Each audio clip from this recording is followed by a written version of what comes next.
kataasan, siya'y papurihan. Diyos ng lahat o papuri sa kataasan, siya'y papurihan, ngayon at magpakailanman.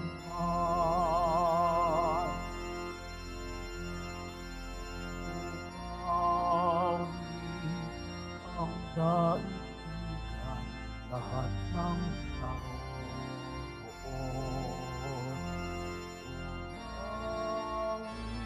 ang sangkatauhan, purihin ng Panginoon.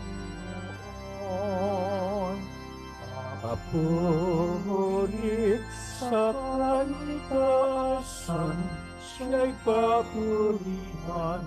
Diyos ng lahat o papurit sa kalikasan, siya'y papurihan, ngayon at magpakailanman. Sa ngalan ng Ama at ng Anak at ng Espiritu Santo, Amen. ang pagpapala ng ating Panginoong Jesucristo, ang pag-ibig ng Diyos Ama, at ang pagkakaisa ng Espiritu Santo naway sumainyong lahat. At sumaiyo rin. Mga kapatid, na sa Martes tayo, linggo ng kalimang panahon sa panang taon ng ating pagdiriwang. Isama po natin sa misa natin ngayon ang mga intensyon para sa araw ngayon. Ang inyong mga intensyon kay narito sa Basilica Minor, pamansang Dambana ni Jesus Nazareno. Ang mga intensyon man isa sa atin, sumita ng live streaming through Facebook Live, YouTube, X at babang social media dito sa ating bansa at iba't ibang dako ng mundo. Idagagin natin ang ating intensyon para sa kapayapaan sa buong mundo at ang matagumpay na paghahanda para sa Yubileo 2025. Mga kapatid, sa unang aklat ng mga hari, dahil sa babala na pinahayag ni Propeta Elias, ay nagbalik loob ang Haring Ahab. Sa ating Ebanghelyo sa San Mateo, tinuturuan tayo ng ating Panginoon na naway tayo maging ganap at banal gaya ng Diyos na may kabanalan, sapagkat nahigitan natin ang ginagawa ng kabutihan at pagsunod sa kautusan. Ngunit dahil sa ating kahinaan, tayo nagkasala. Aminin po natin ang ating mga kasalanan upang tayo maging marapat gumanap sa banal na pagdiriwang. Inaamin ko sa makapangyarihang Diyos at sa iyong kapatid na lubha akong nagkasala sa isip, sa salita, sa gawa at sa aking pagkukulang. Kaya sinasamo ko sa mahal na Birhen Maria, sa lahat ng mga anghel at mga banal, at sa inyong kapatid na ako ay panalangin sa Panginoong ating Diyos. Kaawaan tayo makapangyarihang Diyos, patawarin tayo sa ating mga kasalanan, at patnubayan tayo sa buhay na walang hanggan. Amen. Panginoon, kaawaan mo kami. Panginoon, kaawaan mo kami. Kristo, kaawaan mo kami. Kristo, kaawaan mo kami. Panginoon, kaawaan mo kami. Panginoon, kaawaan mo kami. Manalangin tayo. Ama naming makapangyarihan, lakas ka ng mga walang inaasahan kundi ikaw. Ang pagluhog namin ay iyong pagbigyan, sapagkat kami mga tao lamang na pawang mahihina kapag iyong iniwanan. Kaya naman kami lagi mong tulungan upang sa pagtupad ng iyong mga kautusan, ikaw ay aming mabigyang kasiyahan sa aming iniisip at ginagawa araw-araw. Sa pangitan ni Jesucristo kasama ng Espiritu Santo magpa sa walang hanggan. Amen. Magsiupo muna ang lahat.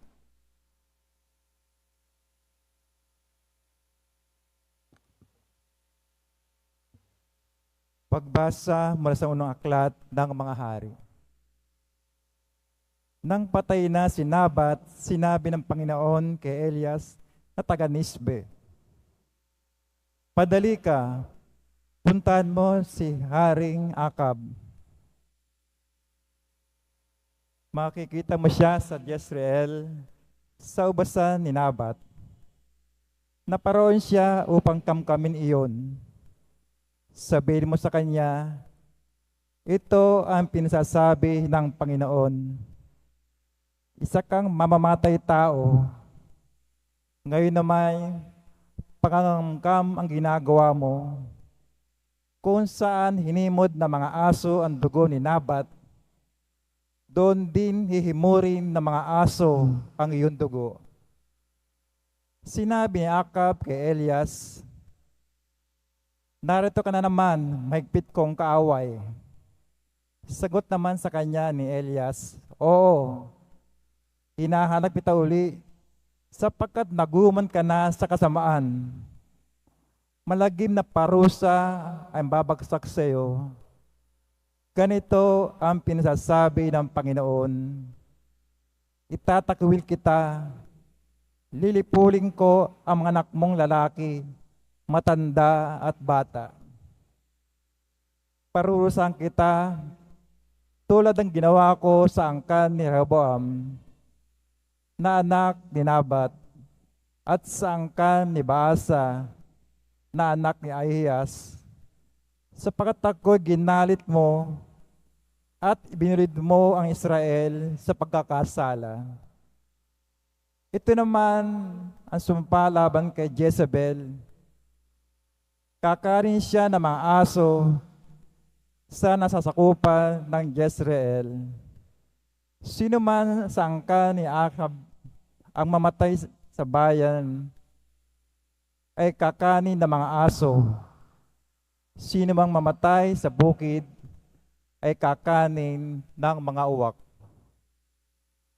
Dahil sa mga sulsol ni Jezebel, nagumon si Akab sa paggawa ng masama sa paningin ng Panginoon. Sumamba rin siya sa mga Diyos-Diyosan, gaya ng mga Amoreo, na pinalayas ng Panginoon pagdating sa bayang Israel at sa lupaing iyon.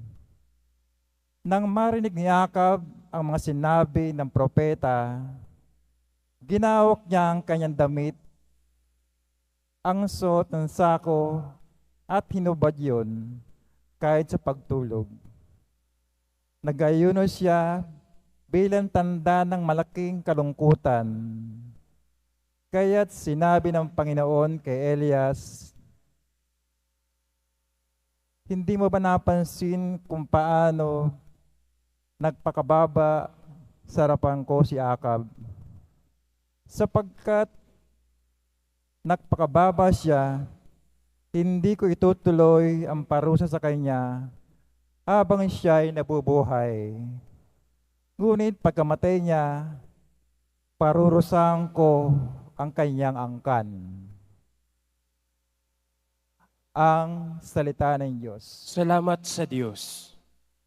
Poon yung kaawaan, kaming sa iyo'y nagsisuway. Poon iyong kaawaan, kaming sa iyo'y nagsisuway. Ako'y kaawaan o mahal kong Diyos, sang-ayon sa iyong kagandang loob. Mga kasalanan ko'y iyong pawiin, ayon din sa iyong pag-ibig sa akin. Pugasan mo sana ang aking karumihan, dalisain mo ang aking kasalanan. Poon iyong kaawaan, kaming sa iyo'y nagsisuway. Ang pagsalangsang ko ay kinikilala, lagi nasa isip ko at alaala. Sa'yo lang ako nagkasalan tunay, at ang nagawa ko'y di mo nagustuhan. Poon iyong kaawaan, kaming sa iyo'y nagsisuway.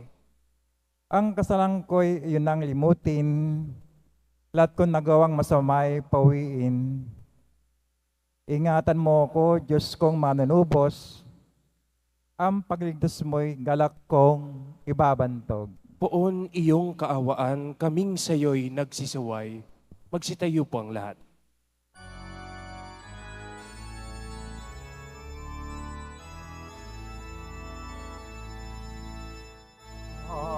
Hallelujah, hallelujah,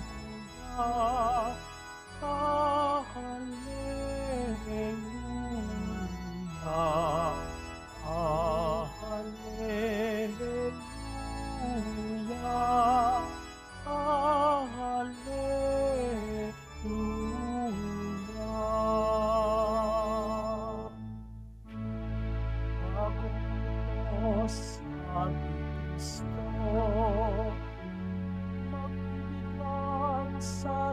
kayo, katulad ng pag-ibig ko.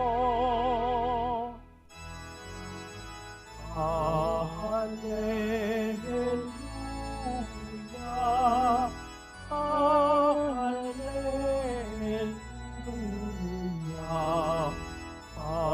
Hallelujah.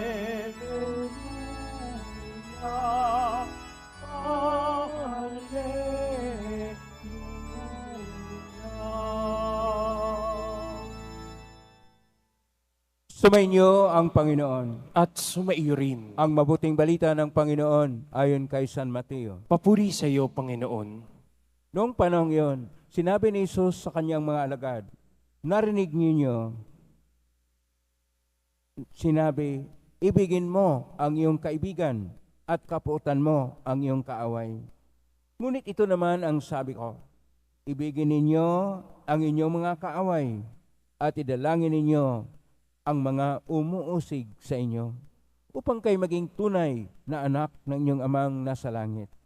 Sapagkat pinasisikat niya ang araw sa masasama at sa mabubuti. At pinapapatak niya ang ulan sa mga banal at sa mga makasalanan. Kung ang mga umiibig sa inyo ay siya lamang inyong ibigin, ano pang gantimpala ang inyong hihintayin? Hindi ba't ginagawa rin ito ng mga publikano? At kung ang binabati lamang ninyo'y ang inyong mga kapatid, ano ang nagawa niyong higit kaysa iba? Ginagawa rin yan ng mga hintel. Kaya dapat kayong maging ganap gaya ng inyong amang nasa langit. Ang mabuting balita ng Panginoon. Pinupuri ka namin, Panginoong Hesukristo. Magsiupo mo ng lahat. Isang mapagpalang araw po sa inyong lahat. Purihin po natin ang ating Pong Hesus Nazareno. Nasa Martes tayo ng 11 na linggo sa ilang panahon sa pangalang taon ng ating pagdiriwang. Ang ating pong tema ngayon ay ang pagiging ganap. Laging tunguhin ng tao na siya maging ganap. Pero kung minsan naging ganap siya na palpak at yung iba nakaabot din sa ganap na Kristiyano na kung saan sila ay naging santo. Sa salitang Hebreo, ang pagiging ganap ay Muslim at ang plural nito ay Muslimim.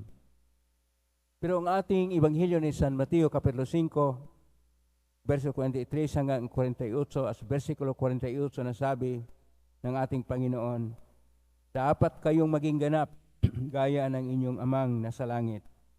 Ang ginagamit po dito sa versikulo 48, Kapitulo 5, Ebanghelyo ni San Mateo na salita ay teleos. Ito rin ay salitang koinoko na Griego, teleos, na pagiging perpekto, pagiging ganap, pagiging banal. Kaya po sa Latin, ang pagkasabi po dito, istutibus perfecti, sicut et pater vester, telistes perfectos est. Naway kayong maging ganap, gaya ng inyong amang nasa langit ay ganap. At itong kaganapan ay siyang tunguhin ng tao na kung ikaw ay naging palpak sa iyong buhay, nagkasala o dili kayo nabagsak, halimbawa kagaya ng nangyari kay Akab, na kung saan pinatay niya si Nabat upang angkinin ang lupain nito sa pagsolsol ni Jezebel. At itong si Jezebel kuminsan ay isang imahin na tinatawag nilang Jezebel spirit, na ito yung mapandin lang na manunulsol sa mga nag-ahari upang gagawa ng mga kapalpakan, upang gagawa ng mga kasamaan, upang ang tingnan ay ang pansarili lang na kapakanan. Kaya kinakailangan ang awa ng Diyos. Kaya po sa ating Salmo 50 ngayon, versikulo 3, sinasabi, Panginoon, kaawaan kaming sa iyo'y sumusuway. At ang awa ay nasa Diyos. Ang kasalanan natin ay dapat limutin niya sapagkat puspos naman ang kanyang pag-ibig sa atin. Pero dapat nating tingnan na ito ay nangangailangan ng pagbabalik loob.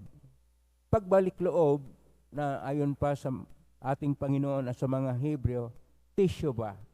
Tisyoba, balik sa Diyos.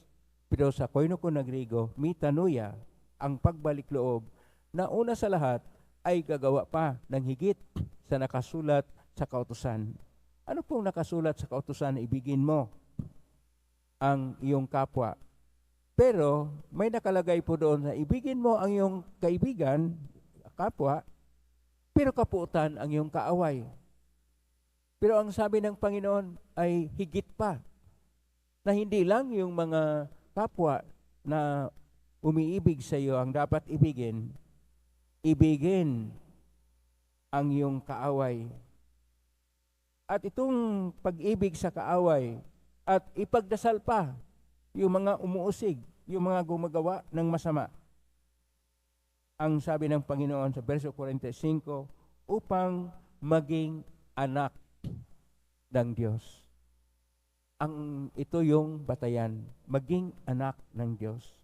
Kapag ka-anak tayo ng Diyos, marunong tayong tumanggap sa ating kapwa-tao.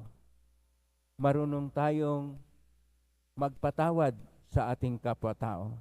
Marunong tayong makitungo sa kapwa-tao. Pakisabi sa katabi mo, anak ka ng Diyos. Ang mga anak ng Diyos ay nagpapaganap. Hindi pa tayo ganap. Mayroon pa tayong kapalpakan, mayroon pa tayong pagkukulang, mayroon pa tayong pagtingin sa sarili, mayroon tayong kung ano-ano ang mga tinatawag nating mga kinahumalingan at kuminsan hilig na labag sa kautusan ng Diyos. Kaya kinakailangan na ang tunay na pagbabalik loob at pagbabago. Ang tunay na pagbalik loob at pagbabago ay titingnan ang pinakaugat. Ulitin ko po, pinakaugat ng ating kasalanan. At ang pinakaugat ng ating kasalanan ay ang ating sarili. Akala natin, believe tayo sa ating sarili. Tayo lang ang ganap. Hindi. Lahat tayo ay palpak. Lahat tayo ay imperfecto. Diyos lang ang siyang ganap. Kaya sinasabi ng Panginoon, naway kayo'y maging ganap gaya ng aking amang nasa langit. Tularan natin ang Diyos na Ama at marunong tayo na magpakumbaba. Hindi po kayo magiging ganap kapag ka nagmamataas ang sarili. Ang pagiging ganap ay ang pagtanggap ng ating kahinaan. Ang pagtanggap na tayo'y makasalanan. Para sa mga Hudyo, upang sila'y maging ganap, nag-alay ng mga tupa upang susunugin sa harap ng Diyos na si Yahweh. Pero hindi po yan sapat. Ang ating Panginoon mismo, siya na ang banal na kordero ng Diyos, na kanya pong inaalay ang kanyang sa sarili. Hindi na hayop ang inaalay upang bayaran ang kasalanan ng tao. Binayaran tayo ng ating Panginoong Hesukristo, tunay na Diyos at tunay na tao, na kordero ng Diyos, upang ang kanyang pagpagkasakit sa krus, ang kanyang sakripisyo na nilalarawan sa banal na misa, tayo ay maging kabahagi at maging kasama tayo sa kanyang sakripisyo na siya nag-alay ng buhay, nagbubo ng dugo upang tayo'y maligtas at maging ganap. Kinakailangan din na tayo'y tumulad sa Kanya pasanin ang ating cross. Iwaksi ang pagtingin ng ating sarili. Tingnan natin ang daan ng cross ni Kristo. Atin pong tingnan ang daan ng liwanag at huwag lilingon sa anino ng kasamaan at karimlan. Bagkos, nakatutok tayo, nakatuon tayo sa ating tagapagligtas na walang iba ang ating pong Jesus Nazareno na pasan ang cross dahil sa atin. At nang ganito, maging Muslimim tayo, maging tilios, maging perpekto tayo dahil tayo'y namuhay na tumatalima sa kalooban ng Diyos at tayo'y naging ganap dahil tayo'y nakiisa sa Kanya at nakiisa sa Kanya sapagkat nagpakumbaba tayo'y at tinanggap na siya ang lahat sa atin. Kapag tayo'y naugnay sa Diyos na banal, ang kaganapan, ang kabanalan ay sumasa atin rin. Amen? Purihin natin ang Diyos. Magsitayo po ang lahat.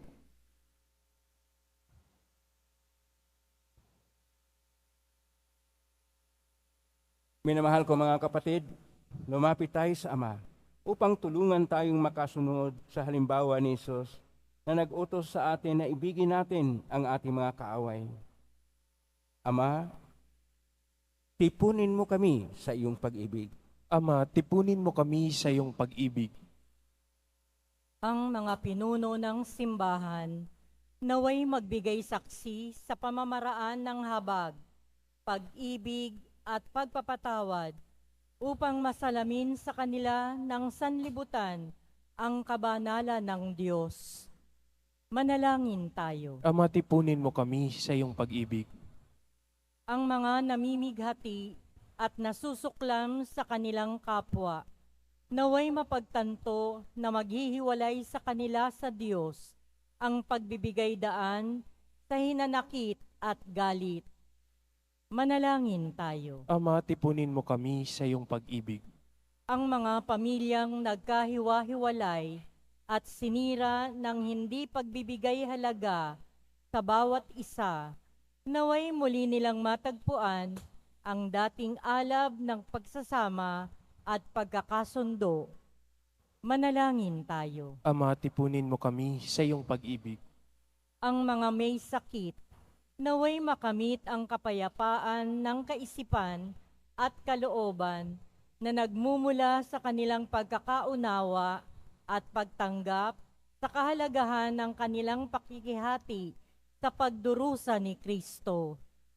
Manalangin tayo. Ama, tipunin mo kami sa iyong pag-ibig. Ang mga pumanaw, naway makihati sa kapayapaan at kaligtasan ng paghahari ng Diyos.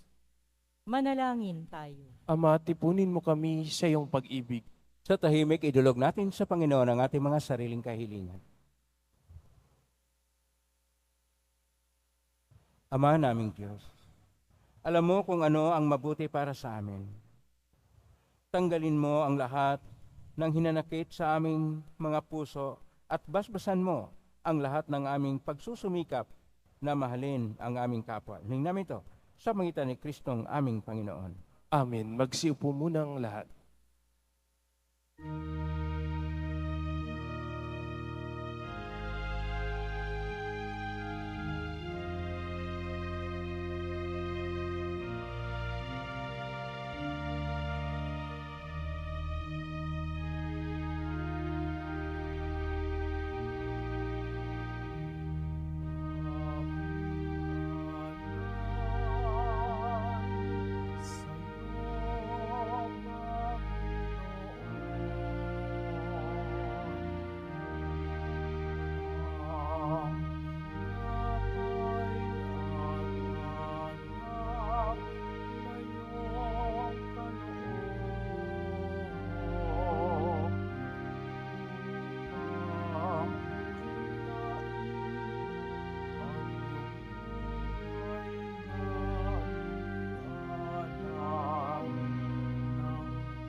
Magsitayo po ang lahat. Manalangin kayo kapatid upang paghahain natin ay kalugdan ng Diyos Amang makapangyarihan. Tanggapin nawa ng Panginoon itong paghahain sa iyong mga kamay, sa kapurihan niya at karangalan, sa ating kapakinabangan, at sa buong sambayanan niyang banal. Ama naming lumikha, kami ginagawa mong angking katauhan na dapat pakanin at pangalagaan, at yung dinudulutan ng banal na pakikinabang. Ipagalob mong kami huwag magkulang sa mga inuukol mo sa aming kapakanan, sa pangitan ni Kristo kasama ng Espiritu Santo, magpa sa walang hanggan. Amen. Sumainyo ang Panginoon. At sumaiyo rin, Sa Diyos ang inyong puso at diwa. itinaas na namin sa Panginoon. Pasalamatan natin ang Panginoong ating Diyos. Marapat na siya ay pasalamatan. Ama namin kaparingan, tunay marapat ni kay aming pasalamatan. Pinagbigyan mong ito'y aming mahihiyag. Kay ito'y walang anumang may daragdag sa kadakilaang sa iyo ay likas. Sa pagpupuri namin, ang nakikinabang ay kami rin yung pinakihirapan sa pangitan ng anak na minamahal. Kay kaysa namang helsi si awit ng papuri sa iyong pay sa kalangitan, kami nagbubunyi sa kadakilaan. Santo, Santo, Santo, Panginoong Diyos ng mga hukbo, napupuno ang langit at lupa ng kadakilaan mo, o sana sa kaitaasan, pinagpala ang naparirito sa ngalan ng Panginoon, o sana sa kaitaasan. Magsiluhod po ang lahat. Ama naming banal, ikaw ang bukal ng tanang kabanalan, kaismitan ng Espiritu, kayong banal na makaloob na ito upang para sa amin maging katawan at dugo ng aming Panginoong Kristo. Bago niya pinagtiisang kusang loob na maging handog, hinawakan niya ang tinapay, pinasalamatan kanya, pinaghati-hati niya yon, iniabot sa kanyang malagad at sinabi, tanggapin ninyong lahat ito at kanin. Ito ang aking katawan na ihandog para sa inyo.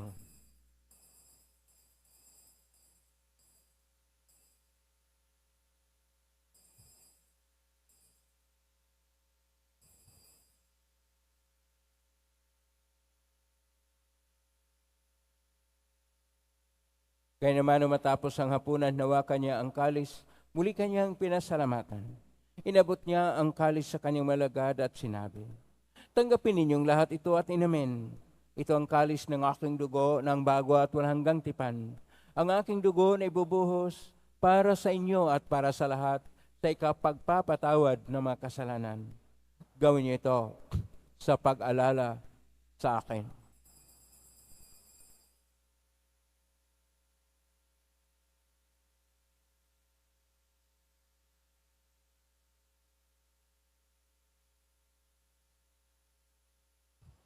Magsitayo na po ang lahat. Ang misteryo ng pananampalataya. Si Kristo'y namatay, si Kristo'y nabuhay, si Kristo'y babalik sa wakas ng panahon. Ama, ginagawa namin ngayon ang pag-alala sa pagkamatay at muling pagkabuhay ng anak, kahit naalay namin sa iyo ang tinapay nagbibigay buhay at ang kalis na nagkakaloob ng kaligtasan. Kami nagpapasalamat. Dahil kaming minarapat na tumayo sa harap mo para maglingkod sa iyo. Isinasamo namin kaming magsasalo-salo sa katawan at dugo ni Kristo ay maabuklod sa pagkakaisa sa pamagitan ng Espiritu Santo. Ama, lingapin simbahang laganap sa buong daigdig. Pususin mo kami sa pag-ibig kaisa ni Francisco na aming Papa at ni Jose na aming Obispo at ng Tanang Kaparian. Alalahanin mo rin mga kapatid naming nahimlay na may pag-asang sila'y muling mabuhay, gayon din ng lahat ng mga pumanaw. Kaawaan mo sila at patuloyin sa iyong kaliwanagan. Kawan mo nipatin kaming lahat na makasalo siyang buhay na walang wakas, kaisa ng mahal na Berhen Maria na ina ng Diyos, ng kabiyak ng puso niyang ni San Jose, kaisa ng mga apostol, ni San Juan Bautista, ni San Roque, ni San Lorenzo Ruiz de Manila, ni San Pedro Calungsod, at ng lahat ng mga banal na namuhay dito sa daigdig ng kalugod-lugod sa iyo. May pagdiwang nawa namin ang pagpupuri sa karangal mo sa pangitan ng anak na aming Panginoong Hesus Kristo.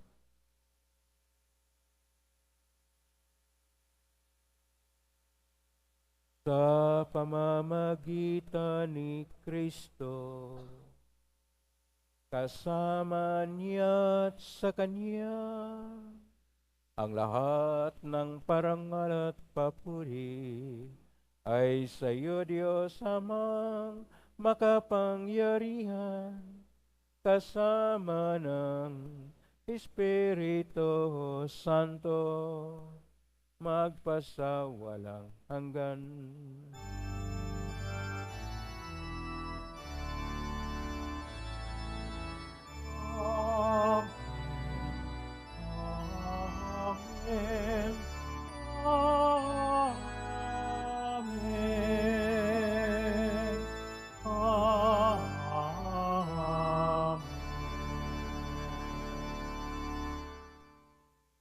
sa tagubili na magaling na utos. Sa turo ni Jesus na pay natin at Diyos, ipahayag natin ng lakas loob. Ama namin, sumasa langit ka, sambahin ang ngalan mo. Mapasa amin ang kaharian mo. Sundin ang loob mo dito sa lupa para nang sa langit. Bigyan mo kami ng aming kakanin sa araw-araw. At patawarin mo kami sa aming mga sala, para nang pagpapatawad namin sa nagkakasala sa amin. At huwag mo kaming ipahintulot sa tukso, at iadya mo kami sa lahat ng masama. Hinihiling namin kami iadya sa lahat ng masama, pagkalooban ng kapayapaan araw-araw, iligtas sa kasalanan at ilay sa lahat ng kapahamakan, samantalang aming pinanabikan ang dakilang araw ng pagpapahayag ng tagapagligtas naming si Jesucristo. Sapagkat iyo ang kaharian at ang kapangyarihan at ang kapurihan magpakailanman. Amen. Panginoong Jesucristo, sinabi mo si mga apostol, kapayapaan ang iniiwan ko sa inyo. Ang aking kapayapaan na binibigay ko sa inyo. Tunghayin mo ang aming panampalataya at huwag ang aming pagkakasala. Pagkalooban mo kami ng kapayapaan at pagkakaisa ayon siyang kalooban, kasama ng Espiritu Santo, magpa sa walang hanggan. Amen. Ang kapayapaan ng Panginoon ay laging sumainyo. At sumaiyo rin. Magbigay kayo ng kapayapaan sa isa't isa. Kordero ng Diyos, na nag-aalis ng mga kasalanan ng sanlibutan, maawa ka sa amin. Kordero ng Diyos na nag-aalis ng mga kasalanan ng sanlibutan, maawa ka sa amin. Kordero ng Diyos na nag-aalis ng mga kasalanan ng sanlibutan, ipagkaloob mo sa amin ang kapayapaan. Magsilhod po ang lahat.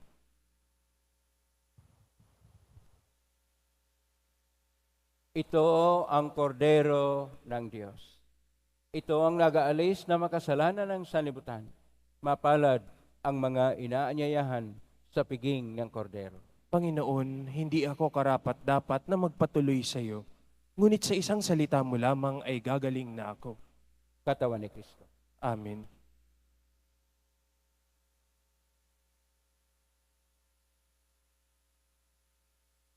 Para sa lahat ng tatanggap ng banal na komunyon, sasagot po tayo ng amen pagkasabi ng pare o ng lay minister ng katawan ni Kristo at isubo agad sa bibig bago umalis sa harapan ng pare o lay minister. Sumunod po tayo.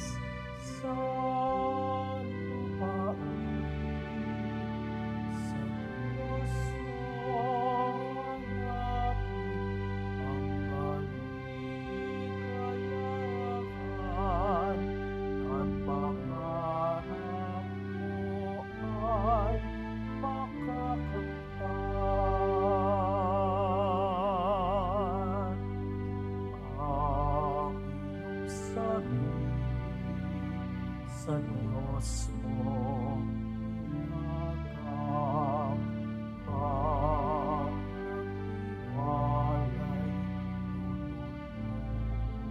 tutulungan ang kapihan mo, ay maghiwahanap, katulad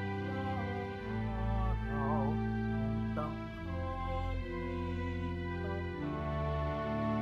araw ng saka sa Diyos ang mabuting gawin at mananaligtas sa lupain.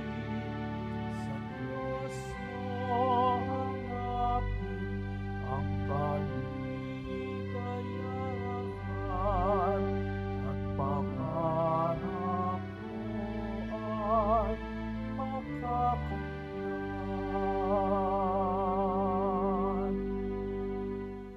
Magsitayo po ang lahat. Manalangin tayo, Ama naming mapagmahal. Ang pinagsaluhan naming banal na pakikinabang na nagpapahiwatig ng iyong pakikiisa sa tanang naritong nakipagpadiwang ay magdulot nawa ng pagkakaisa sa iyong sambayanan. Sa pangitan ni Kristo kasama ng Espiritu Santo, magpa sa walang hanggan. Amen. Ngayon na po, ang babasbas, mayari po namin itaas bagya, mga bagay-bagay na pasbasan. Sumainyo ang Panginoon. At sumaiyo rin. Mahal na pong Isus Nazareno. Inihagpusan ng cross ang walang malo na pag-ibig ng Diyos sa sangkatauhan. Pakinggan mo ang kilingan ng kana, nagsusumamo sa iyo, makamtanawan nila ang katugunan na tanggapin ang kasagutan mitang na loob na tinatanaw. Basbasan di po ninyo ang mga dalam imahen, dasal at mga bagay-bagay. Basbasan na may makaramdaman.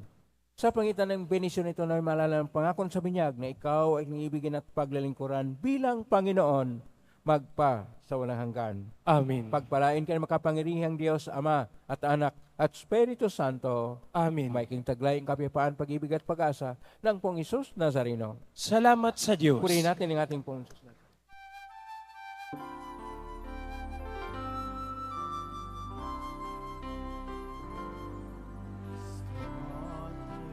Jesus Nazareno, sinasamba pa namin